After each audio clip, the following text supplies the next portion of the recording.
Toasted bread sa kawali, ang sarap at ang lutong. Habang lumalamig po ito ay mas lumuluto. Ito ang palagi kong ginagawa pag may mga tirang tinapay ako sa ref. Hindi mo na kailangan bumili pa ng toasted bread. Kung may mga tirang tinapay ka naman, pwede mong gawin ito. Masarap ito pang merienda at partner sa kape mo. Kaya tara, umpisahan na natin.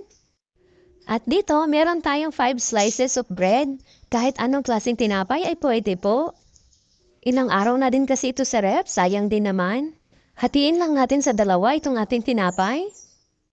At kapag na-slice na natin lahat, i-ready na natin ang ating kawali.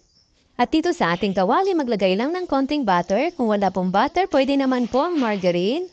At kapag tunaw na ang butter, maglagay lang tayo ng konting asukal. Tsaka natin ilagay ang mga na-slice natin na tinapay. Kung mahilig po kayo sa matamis, pwede po kayo magdagdag ng asukal. Brown sugar or white sugar ay pwede po. Kapag natusta na po ang ibang side, pwede na natin ito hanguin. Same process lang po, maglagay ulit tayo ng butter.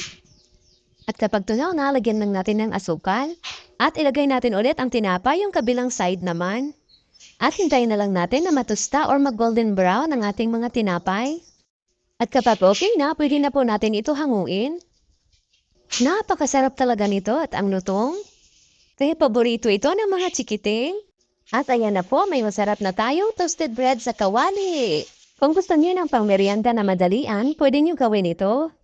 Kaya try niyo na rin gumawa nitong toasted bread sa kawali. Maraming salamat hanggang sa susunod po.